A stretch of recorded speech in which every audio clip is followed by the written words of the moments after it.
Pues como no, como quieras, o sea. Bueno, entonces, pues buenas tardes. Hoy vamos a ver el tema del manejo de solución. Como comentaron pues, previamente, es un tema sencillo, corto, ¿no?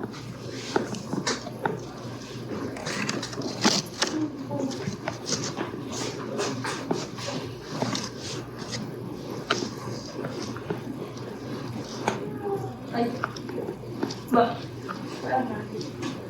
como introducción, entonces, vamos a ver un poco acerca de las generalidades, la composición de las soluciones, pues lo que son las soluciones cristaloides, las coloides y pues sus indicaciones y sus efectos secundarios, ¿no? Dentro de las generalidades, pues como ustedes saben, los líquidos intravenosos pues, son los medicamentos que más se utilizan en las unidades médicas, especialmente pues en UCI, ¿no?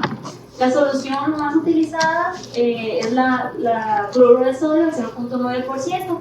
¿Y por qué es importante estudiar las soluciones? Porque en un paciente, por ejemplo, es importante tener en cuenta que tiene que estar en una homeostasis, ¿no? Tanto la hipovolemia como la hipervolemia en un paciente habla pues o aumenta la mortalidad, ya sea que por ejemplo el caso de la hipovolemia pues que se asocia a una disminución en la perfusión o a la isquemia, a la insuficiencia multiorgánica, y en el caso de la hipervolemia igual, asociado pues a disfunción orgánica o aumento de la mortalidad, incluso a la liberación retardada de la ventilación mecánica. Entonces por eso es bien importante. Ahora, ¿por qué o cómo, cuáles van a ser los determinantes de que nuestra solución sea la más adecuada? Existen distintos factores que hay que tener en cuenta, tanto los factores del paciente como las fases de los manejos de líquidos que vamos a ver más adelante, así como las cualidades o la composición de cada fluido. En este caso, pues, para evitar los efectos adversos de las soluciones, ¿no? Los principios que van a componer al fluido o que son importantes tener en cuenta los conceptos son tres: lo que es la presión osmótica, la presión oncótica y pues la influencia ácido-base de la solución. La presión osmótica, pues como ustedes ya saben, es la concentración de una solución, como se va a describir por los productos totales de un volumen o por volumen. La presión osmótica es la que nos va a dar o la característica de una solución, ya sea para clasificarla como hipertónica, como isotónica o como hipotónica. Aquí les puse tres ejemplos: dos soluciones isotónicas y una hipotónica, que es la dextrosa al 5%, que a diferencia de las otras, esta tiende a aumentar o a producir mayor edema cerebral, ¿no? Por ejemplo, aquí tenemos las tres tipos de soluciones: la hipertónica, la isotónica y la hipotónica. En el caso de las soluciones, por ejemplo, hipertónicas, pues como saben, todos los líquidos o todo lo que está dentro del espacio intracelular jala agua hacia afuera, produciendo mayor edema en los pacientes. La solución hipotónica, al revés, la solución hipotónica edema en los pacientes, y la hipertónica la deshidratación. Así es. Y por eso pues es bien importante. Otro de los conceptos que hay que tener en cuenta es la presión oncótica. Esta, pues como ustedes ya saben, es la que se ejerce por las proteínas, que es lo que tenemos aquí. Sí. La presión oncótica, que es la ejercida por las proteínas que tenemos aquí, y esta nos ayuda a mantener pues prácticamente el volumen del espacio, pues tanto como en euvolemia, tanto del líquido intersticial como del extraintersticial, ¿no? Por así decirlo. Entonces, una vez que nosotros, por ejemplo, tenemos un agotamiento o una disminución de la presión oncótica, va a aumentar el riesgo del edema intersticial en estos pacientes. Y por ejemplo, aquí, ¿por qué sería importante saber este concepto? Existen distintos tipos de, pues como ya mencioné, de soluciones. En cuanto a pacientes, por ejemplo, las soluciones que tienen presiones oncóticas elevadas, por ejemplo, entre mayor presión oncótica haya, va a prolongar la vida media intravascular del soluto o de la solución. Entonces, entre más vida media, pues va a producir mayores efectos. Esto sería como que sosteniendo la TA, por ejemplo, en unos pacientes, y mejorando la perfusión en el caso de una solución. Entonces, por eso es importante conocer este concepto. Otra sería también pues lo que es el equilibrio de la influencia ácido-base. Se identifican aquí, por ejemplo, tres variables para lo que es el equilibrio ácido-base, que es la presión parcial de dióxido de carbono, la concentración de ácidos no volátiles y lo que es la diferencia de iones, que es el CIP. El CIP pues es la diferencia entre cationes fuertes y la suma de iones fuertes, que es abreviado pues sería esta fórmula, ¿no? El sodio más el potasio menos el cloro. Entonces esto va a definir lo que, por decir así, una solución que conforma una solución va a ser tanto atender a la acidosis o a la alcalosis. Entonces, por ejemplo, si nosotros tenemos una solución o un CIP mayor al de la base o la del bicarbonato, que en teoría el equilibrio o lo normal es de 24, vamos a tender a la alcalosis y viceversa, ¿no? Entre menos va a ser a la acidosis y así. Entonces, por ejemplo, para que algún paciente o alguna infusión, por ejemplo, para obtener, por así decirlo, el equilibrio de 24, que sería lo normal, nos podemos dar cuenta ahí que ninguna solución a final de cuentas va a tener equilibrio, porque una va a tender más hacia otra y otra hacia otra, ¿no? Entonces, teniendo estos tres tipos de bases, tanto la osmótica, la presión osmótica y la influencia ácido-base, surgen lo que son pues, las soluciones, que existen de dos tipos. Thomas Graham, que era el profesor de química de la Universidad de London, en 1836 se dio cuenta que los tipos de soluciones cristaloides, llámese sal, azúcar, urea, entre otros, son aquellos que podían cristalizarse con facilidad, y los coloides, llámese gelatina, albúmina, almidón, dextrina, una vez que se formaban masas gumosas al evaporarse, pues son aquellos que no cristalizaban y no pasaban a través de una membrana, por lo que le llamó coloides. Entonces, estas dos soluciones vamos a observar que son de dos tipos, ¿no? Empezando con las soluciones cristaloides, pues como ya comenté anteriormente, son las que son capaces de atravesar una membrana semipermeable. Estas son menos costosas que los coloides y son los fluidos que son más utilizables. Y como mencioné al principio, pueden ser isotónicas, hipotónicas o hipertónicas, ¿no? Con respecto al plasma. Estas generalmente se utilizan para un fluido perioperatorio, para mantener la normolemia o reemplazar la sangre perdida.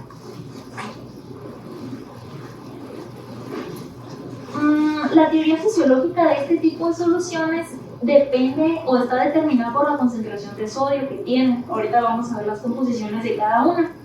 Y como mencioné, se puede usar para la reanimación, para el mantenimiento o simplemente en personas, por ejemplo, que no pueden tolerar la administración enteral de líquidos, también, ¿no? Está indicado en estos pacientes. Y pues como sabemos, la solución que más se utiliza para la reanimación de líquidos es la salina al punto 9. Sin embargo, nos vamos a dar cuenta que existen otras soluciones, las llamadas tamponadas o equilibradas, como la Hartmann y Ringer lactato, que son más estables, por así decirlo, que la solución salina, ¿no? O balanceada. O balanceada. Aquí, por ejemplo, tenemos la salina. La salina, pues como comenté, es un cristaloide, el que más se receta, pero este tiene muchos efectos secundarios. Entre los principales mencionaba la acidosis metabólica hiperfluorémica. Como complicación, pues nos llevaría a una insuficiencia renal y esplánica, a hipotensión y a coagulopatía. Esto es meramente de la acidosis metabólica, ¿no? Y como tal. Otras complicaciones puede ser pues, la lesión renal aguda, porque de alguna forma activa la retroalimentación tubulo-glomerular, induce una vasoconstricción y pospone una disminución de la tasa intraglomerular. Y este tipo de solución estaría como que ideal o indicada en pacientes aquellos que tienen pérdidas gastrointestinales superiores, por ejemplo los vómitos incoercibles. ¿Por qué? Porque estos pacientes llegan a tener alcalosis metabólica hipofluorémica y como produce lo contrario, pues va a mejorar obviamente el cuadro clínico del paciente, ¿no? Y también en pacientes con citoacidosis diabética, también mencionaba el artículo que se pudiera utilizar, ¿no? Es el que recomiendan, ¿no? En la citoacidosis diabética, pero lo recomiendan porque no hay estudios con soluciones balanceadas en citoacidosis diabética, no porque sean, no por falta de estudios con soluciones balanceadas en citoacidosis diabética para decir cuál es el mejor, ¿no? pero ahorita con nosotros, nomás porque no hay estudios, por falta de estudios se dice que es. Okay. Y pues las soluciones con las que les mencionaba, las tamponadas, ¿no? En estas pues es muy importante saber primeramente, como lo mencioné al principio, que pues el potasio ya saben que es lo que más abunda intracelularmente, ¿no? El sodio, el bicarbonato, por ejemplo, estos tipos de soluciones, llámese, por así decirlo, ¿cómo explicarles? Cambia ya sea el potasio o el bicarbonato para hacer distintos tipos de soluciones salinas, o sea, tamponadas. Por ejemplo, el bicarbonato de aquí afuera es muy inestable, entonces se cambia, por ejemplo, por lactato, por acetato, por gluconato. Entonces ahí van modificando el tipo de solución dependiendo de cómo lo que va solicitando el paciente, pues lo que va necesitando. Igual, por ejemplo, el sodio, perdón, aquí puede ser, se puede cambiar, por ejemplo, por más potasio, se puede cambiar por magnesio, por calcio, dependiendo también de lo que requiere el paciente. Sin embargo, se ha visto que las soluciones bajas en sodio, por ejemplo, tienden a la alcalosis metabólica, a la hipotonicidad, a la cardiotoxicidad y aumenta el edema cerebral, por lo que hay que tener cuidado siempre que utilizamos una solución, o sea, dependiendo de lo que contenga. Entonces, por ejemplo, también el acetato o el lactato, por ejemplo, el acetato, en pacientes con daño hepático no se debe de utilizar porque se acumula en el paciente cirrótico, ya sea Shaypul B, Shaypul C, entonces es muy difícil luego eliminarlo y ocasiona más daño. Pacientes, por ejemplo, que también el lactato se utiliza en pacientes con hemodiálisis, esto se asocia también a, bueno, en los líquidos de diálisis a hipotensión, alteración metabólica, alteración cardíaca, también es importante tener en cuenta. Una de las soluciones que se pudiera utilizar en pacientes, por ejemplo, con daño hepático sería el acetato. El lactato es el que como comento, no se debe administrar en suficiencia porque se acumula, y en los pacientes con daño hepático el acetato sería como que ideal, ¿no?, para esos pacientes, por ejemplo. Otro, por ejemplo, es el citrato. Como menciona ahí, los citratos pues son quelantes de calcio. Entonces, si las soluciones contienen calcio y administras conjuntamente con glóbulos rojos, puedes formar microtomos al momento de administrarlos. Entonces, también es importante ahí como que tener en cuenta eso, ¿no?, para estos pacientes. Tiene un paciente con solución Harman y en la misma solución la están pasando, bueno, ahí le están pasando glóbulos rojos, pues sería algo muy malo, ¿no? Que pueden estar funcionando eso.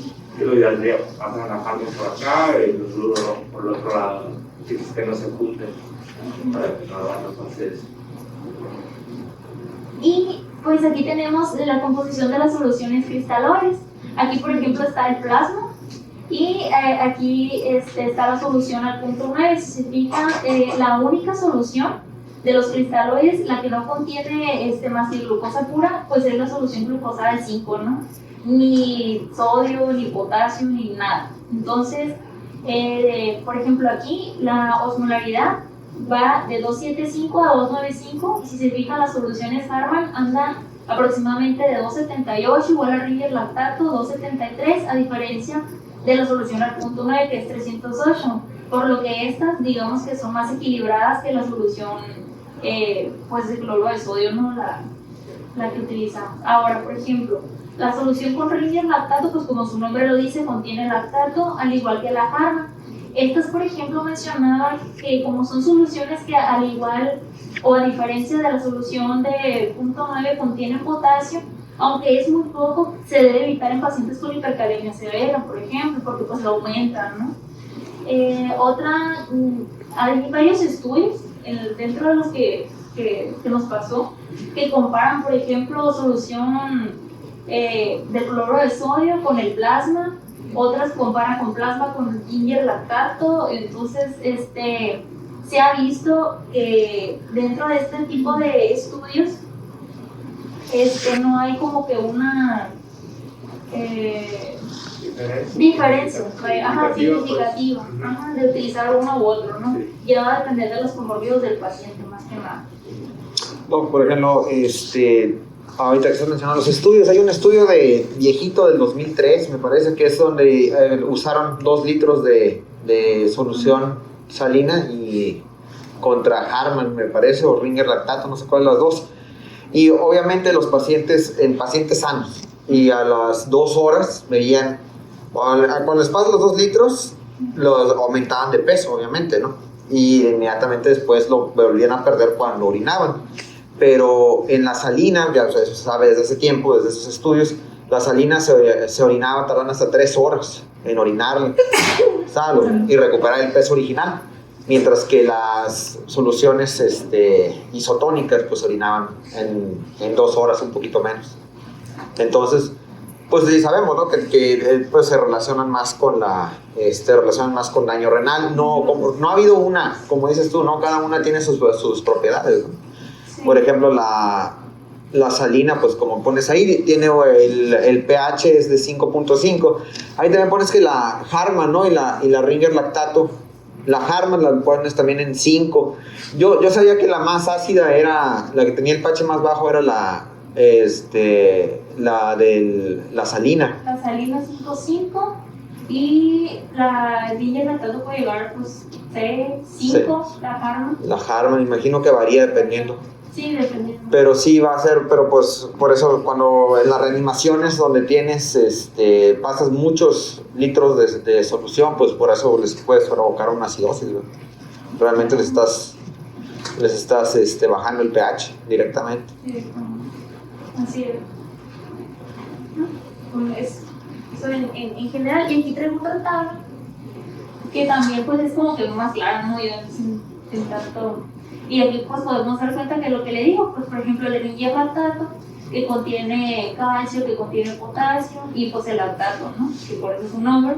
Y eso se van a dar cuenta que pues las clasifican como isotónicas, pero realmente la que más se acerca pues está entre el Ringer lactato, de la solución Harman, ¿no? O los tipos de osmolaridad, y pues las hipotónicas, ¿no? Que pues tienen también, ahorita vamos a ver los efectos secundarios, y pues la salina, ¿no? Está bien. No viene que tanto sodio en miligramos, ¿no tienes eso? Tiene la solución salina. No. Porque siempre lo dicen en equivalentes, ¿no? Pero en miligramos. No, está bien en milimoles. No, pero sí que cuadro me dice, pero no lo puso.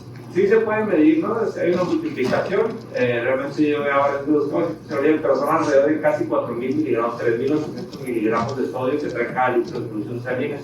Esto es importante para pacientes, por ejemplo, hipertensos, que nosotros queremos restringir el sodio, que ya están muy desmatizados, que están muy descontrolados de la presión. Entonces, el ponerles 1 litro de salina, ya cuando estamos excediendo sus necesidades de sodio al día, ¿no? Que sabemos que son 2.300, 2.000, dependiendo de la temperatura. Entonces, se considera eso también, ¿no? La solución salina, 0.9%, tiene muy alto contenido de sodio en miligramos y podríamos perjudicar en estos pacientes.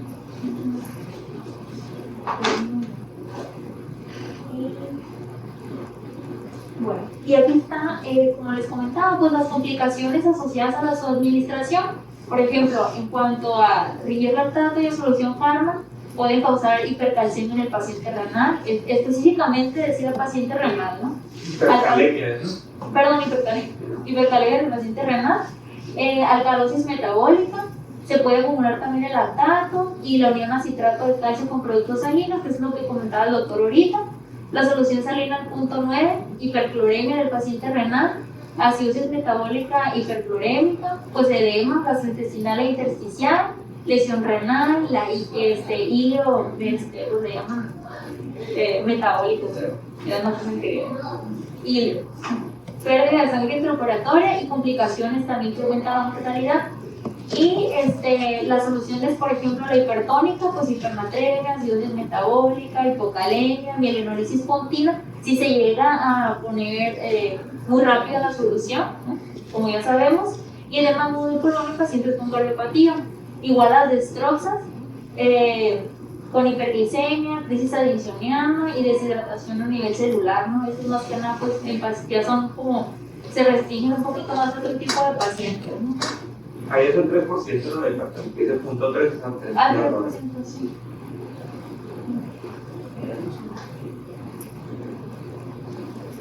Muy bien. Y pues los coloides, por otra parte, pues como saben ustedes, son macromoléculas oncóticas también, que permanecen en gran medida en el espacio intravascular, como vimos al principio. Estas va a depender, por ejemplo, si son sintéticas o son naturales, la vida media que va a llevar a la expansión de volumen intravascular a cuántas horas, ¿no? Por ejemplo, la expansión de volumen intravascular en derivados plasmáticos es de 4 a 6 y en los semisintéticos es de 1 a 4 horas, aunque realmente comentaba el artículo que las duraciones van a variar dependiendo del paciente y dependiendo de, pues, de los comorbidos, ¿no? De la enfermedad a tratar. La base fisiológica en estas soluciones es que preservan la presión oncótica intravascular, como ya mencioné, y obviamente duran más tiempo que los cristaloides, ¿no? Para esto. Y se dividen en sintéticos y en naturales. Los sintéticos, pues en gelatinas, los almidones y los dextranos, y los naturales, como ya conocemos, la albúmina, como ya conocemos la albúmina. Y aquí tenemos un cuadro igual, están las características del plasma. Tenemos la albúmina, las dos presentaciones, al 5% y al 20%, las gelatinas, los dextranos, ¿no? Y que hay también al 40 y al 70, dependiendo. Entonces, todos estos tipos de soluciones son derivados, por ejemplo, de gelatinas bonitas, de la albúmina, pues es natural, es del humano, por así decirlo. Otras son del maíz, y entre otros, ¿no? Por ejemplo, estos son del maíz y estos son derivados. Entonces, aquí, por ejemplo, podemos ver que tanto las gelatinas contienen, por ejemplo, magnesio, algunas de ellas, no todas, otras, por ejemplo, contienen calcio, pero ahorita en el cuadro siguiente que vamos a ver, vamos a observar que este tipo de soluciones ya están más restringidas por sus efectos secundarios, ¿no? Realmente en la mayoría de los artículos que vi, decía que se utilizaba para shock hipovolémico refractario cristaloides. O sea, es cuando ya como que tus últimas opciones, porque el hecho de utilizarlas previamente antes de una solución complicaba el estado, pues, del paciente, ¿no? Pues no era muy factible utilizarlas. Entonces, el cuadro que les comento. Por ejemplo, los dextranos son polímeros de glucosa que se derivan de esta bacteria. Esta bacteria es un lactobacilo, ¿no? Y esta pues se encarga de producir precisamente eso, y de ahí es donde salen los dextranos. Las gelatinas, que son macroproteínas sintéticas, que son derivados del colágeno, tanto bovino como porcino, y los almidones, pues del almidón de maíz o de la patata. Y estas son sus tipos de presentaciones que lo vimos en el cuadro previo. Lo que más menciona dentro de todos los efectos secundarios son las reacciones anafilácticas y alérgicas que conlleva, ¿no? que produce. Por eso actualmente comentaban que está en desuso, a menos que sea, por ejemplo, como les comento, en pacientes con shock hipovolémico refractario a cristaloides, ¿no? Y principalmente, por ejemplo, los almidones como fracaso renal. Esto por formaciones de, ahora sí como si fuera, bueno, lo entendí así, como lesiones renales intrínsecas por el tipo de polímeros o de formación de sustancias que forman que conllevan un fracaso renal, ¿no? Así fue como lo interpreté, lo entendí. Entonces, son moléculas grandes, ¿no? Que tapan tus poros renales, y generalmente es más o menos esa la explicación, ¿no? Son muy grandes sus moléculas y provocan por el fracaso renal. Y en cuanto a la albúmina, pues como saben es la proteína dominante en el plasma y es el principal determinante, pues, de la presión osmótica. Esta tiene una vida media de 15 días y pues como ya nos han preguntado en múltiples ocasiones, pues las indicaciones, ¿no? Que son en pacientes, por ejemplo, mencionaba el artículo que en cirrosis y peritonitis bacteriana espontánea o en otras infecciones, que agregar albúmina concentrada a la terapia, ya sea además o aunado con antibióticos, con vasopresores, como mencionaba en la mañana el doctor, van a mejorar el riesgo de insuficiencia renal y de muerte en estos pacientes. Mencionaba también que hacía mucho énfasis en cuanto a, por ejemplo, no es meramente en pacientes con síndrome hepatorrenal o pacientes con cirrosis meramente, sino que tenían que tener, por ejemplo, albúmina y un vasopresor para que pudiera mejorar como terapia dulce, no es nada más agregar albúmina y ya. Si se administra, por ejemplo, la albúmina al 20%, pues esta disminuye el riesgo de lesión renal en estos pacientes. Y aquí tenemos algunas de las indicaciones, ¿no? Por ejemplo, como les comenté, en síndrome hepatorenal, en pacientes con hipoaluminemia, aquí mencionaba en pacientes con hipoaluminemia, pero por ejemplo, que presentaran síndrome hepatorenal era uno, y aparte que tuvieran en cirugías, por ejemplo, no cardíacas, que mejoraba el pronóstico en estos pacientes. Dicho hubo una controversia, porque en algunos leí que sí se utilizaba y en otros que no. Pero no estaba como la albúmina con hipoaluminemia, o sea, en pacientes que los iban a operar de cirugías cardíacas, donde uno les ponía albúmina al 20%, mejoraban después de la cirugía. Pero es controversial, ¿no? No hay nada que contundente. En pacientes con sepsis y choque séptico, en paracentesis de gran volumen también, como ya lo hemos visto, y pues en síndrome nefrótico, ¿no? Los efectos adversos pueden ser variables, va dependiendo, por ejemplo, si es rash cutáneo, estado de confusión al cefalea y fiebre, taquicardia, bradicardia, disnea, broncoespasmo, y no mencionaba que era muy común, pero sí era como que lo que más se podía asociar a esto, ¿no? Algo también que quería agregar, que me pareció importante, dentro de uno del artículo que leí, mencionaba el estudio SAFE. Este tipo de estudio hablaba de la reanimación con fluidos tanto de albúmina al 4% con soluciones salinas. Comparándolas uno a otro, mencionaba que la mortalidad de estos pacientes no mejoró. O sea, vaya, a los primeros 28 días no se vio una diferencia como de es mejor una, es mejor la otra, pero sí se vio una diferencia en cuanto a los 90 días, ¿no? Posterior a eso. O sea, una baja en la mortalidad. Pero no al inicio, vaya. Y también se observó que no aumentaba el riesgo de lesión renal, o sea, no empeoraba, pero tampoco, no mejoraba, pero tampoco la empeoraba, ¿no? Era como que otra también que hicieron otra comparación o otro uso de la albúmina, por ejemplo, en pacientes con traumatismos craneoencefálicos, que mencionaba que en este tipo de pacientes aumenta la mortalidad, ¿no? Por el desarrollo, pues el aumento de la presión intracraneana, y de hecho está contraindicado en ese tipo de pacientes. Y por último, por ejemplo, en pacientes con sepsis, que se administraba para disminuir mortalidad, eso, ahí sí se ve que funciona realmente, ¿no? Como dice Vic, sepsis y choque refractario cristaloide, ahí sí se evidencia como la albúmina como que es bueno, pues, o sea, que ayuda realmente a disminuir la mortalidad en estos pacientes. Entonces, así, o sea, a grosso modo en general, traté de poner como que lo más específico, ¿no? De todo.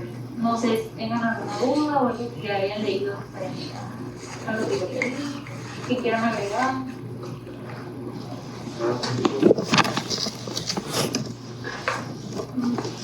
Yo felicitar que está muy bien la exposición, la bibliografía es muy bien referenciada, muy bien colocada, con un formato adecuado y la información concisa, ¿no? En sí, pues aquí lo principal es, bueno, ya la producción ya se descartan casi todos los coloides, como dijiste, ya están en desuso, solo queda la albúmina, y en cuanto a esto todavía hay muchas dudas, en cuanto al tratamiento no hay ninguna guía internacional como la de Subrovin Sepsis que te recomiende la albúmina para todos los pacientes con sepsis, ¿no? Hay estudios que te sugieren, que demuestran, pero no hay nada muy contundente, ¿no? Pues principalmente es la teoría, ¿no? Entonces, de la presión oncótica, si tú mantienes una presión oncótica más alta en un paciente, ese paciente va a retener un líquido más que el espacio intravascular. Los pacientes, pues casi todos cuando tienen sepsis o están aquí mucho tiempo, lo vamos a ver con albúminas de 1.5, 1.8, 2. Ese tipo de pacientes, la teoría es que si tú lo llevas arriba de 3, como se han hecho estudios, arriba de 3 gramos por decilitro de albúmina sérica, por medio de albúmina exógena, ¿no? Que vamos a estar poniendo, en teoría pudiera mejorar un poco su estado, y como se sucede con sepsis, choque séptico, pero no hay nada así como para usarlo en todos, pues no es algo que podemos usar, y si te dicen algo, pues sí hay evidencia, pero no lo tienes que hacer, o sea, de ley, ¿no? Y en cuanto a otro, también una controversia grande que hay es entre las balanceadas y la salina, ¿no? La fisiológica y la balanceada, ¿no? Todavía hay bastante controversia. salieron dos estudios grandes en 2018, uno es el SMART, de como 8,000 pacientes, o creo que más, de terapia intensiva.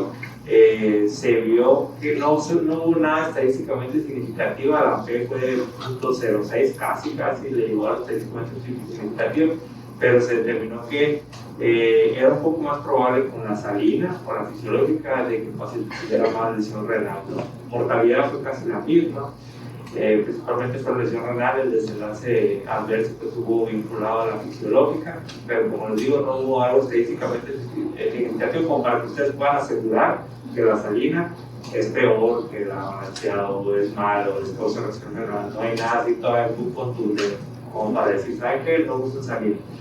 Bajo el concepto teórico de cómo funciona el cloro, la hipercolemia, los efectos respiratorios, pues sí, nosotros podemos decir, pues mejor me voy a la balanceada en la mayoría de las ocasiones, ¿no? Pero, como les digo, no hay nada así como para que ustedes se peleen así de que, sí, es mucho mejor la balanceada. Pues no, todavía no hay tanta evidencia. Hablamos de eso, creo que hay unos estudios ahorita en curso que están recabando más pacientes, como 100,000 pacientes, algo así. De eso, ¿no? Comparar la fisiológica con las balanceadas. Y pues, como conclusión, es saber la doctora La Torre, ¿sí, verdad? Estefanía La Torre, ¿cuáles son las indicaciones de la solución salina, solución fisiológica? ¿Qué indicaciones tendrían los pacientes? ¿Cuándo lo usarías tú así? ¿Qué decir? En este paciente le tengo que dar salina. Los isotónicas, los neurocríticos, los críticos con TCE, ¿no? Que tenga TCE o que tenga un riesgo de edema cerebral, ¿no? También sobre los pacientes con sepsis, no tienen problema. Ahí no, nada, no hay nada. Cuando pacientes con sepsis, no. No se recuerdan el tratamiento hispánico o los neurocríticos. ¿Los neurocríticos y todo? Nada más los neurocríticos. O con un TCE grave. ¿Y qué lo dijo? Sí, lo traba más. Como 2 veces. ¿Y qué otras indicaciones tienen los pacientes? Para que si tú a tu paciente le voy a poner salina sin temblar en la mano. Es de tu paciente. ¿Qué otro? Sería, pues considerando que ocasiona acidosis, Bonita sentir. Pacientes con el contrario de acidosis. que se encuentra en un estado de pues sí, serían los pacientes ¿Por Venezuela te piden? No, Navarro. no. Acidosis también. Cetoacidosis dijimos, ¿no? Pero no hay nada muy fundamentado de por qué sea mejor ahí, ¿no? Pero sí, está bien. ¿Y otra? Pues con alcalosis y con alcalosis metabólica, no va a ser una alcalosis respiratoria, pero sería alcalosis metabólica. Que aquí se ve frecuentemente que vemos sus bicarbonatos de 30 y tantos que traen. En eso podríamos usarlo. Pero en la cetoacidosis no sería más bien indicada la solución Carmen. No. Los algoritmos vienen con la solución salina. Sí, vienen con salina o el punto 45 que tienen el sodio normal. No. Sí. Entonces, Navarro, ¿qué te me decía? Dijiste Pues con alcalosis metabólica sí, con atremia también, a la oposición. y con atremia, pero no estamos hablando de una isotónica. Ahí en ese caso, pues no. Sería hipertónica en ese caso, sí. Hipovolémico. De inicio es, pues, también está en duda, está así en duda, ¿no? No están así de que, hipovolemia, salina, no. Falta acá, Irán. Pues, la verdad, creo que esos son los más importantes. No, hay una mayoría muy importante. Hay uno, a ver, Te dijo, ¿no? Pues los cortos. tiene que ver con las pérdidas. Las enteritis. Pérdidas gastrointestinales, ¿no? Que el paciente vómito le tengamos con una sonda de derivación y tenga ahí todos los días sacando 200, 300 mililitros de líquido, todos va a tener un chorro de cloro y se va a llevar al paciente todo el cloro y se va a hacer hipoclorémico el paciente. les van a hacer concentradosis hipoclorémica en los pacientes sí, con muchas pérdidas en cirugía también se puede usar mucho para pacientes que tienen estómago, que estén gaste, o reponerlos, se reponen uno a uno. Cuando tú tienes un estómago que esté gastando, siempre reponen uno a uno, pero que esté con solución salina para reponer las pérdidas de coro, que es bastante para ellos. Hay una situación especial a los pacientes postquirúrgicos. Quiero tener pacientes postquirúrgicos. El estudio que se hizo era pacientes operados postquirúrgicos de operaciones abdominales. En los pacientes sí les fue un poco mejor con las soluciones salinas, ¿no? Y también más soluciones, ¿no? Si le ponían más soluciones, les iba un poco mejor a los pacientes. Que en general, que sabemos en el último tiempo se ha visto que se recomienda restringir, ¿no?, la proteína, una terapia conservadora. Hay algo que nada más ahorita no para agregar, intento mencionar. Había hecho un pequeño algoritmo, nada más que ya, como era bien poquito tiempo, dije, pues no lo voy a agregar, pero sí mencionarlo. Lo de la solución al punto 45, porque como mencionaba hace rato, en situaciones la podemos utilizar, pero también el artículo hacía mucho énfasis en las pérdidas insensibles, ¿no? Por ejemplo, pacientes en donde tenemos fiebre, sudoración, o que pérdida, por ejemplo, por pacientes con ventilación, podemos usar el punto 45. Sí, ahí se recomienda eso. Sí, aquí también lo he intentado implementar, pero los médicos de base te la quitan de volada y dicen, ¿qué tiene el punto 45? ¿Qué tiene hipernatremia? Que no, pero es que las pérdidas hace falta un poco más que de eso que se generalice en guías internacionales y que venga más. Pero sí, bajo ese concepto teórico, pues sí está bien eso, utilizar el punto 45. Pero pues aquí todavía no hubo los conceptos de eso. ¿Ya? ¿Sí?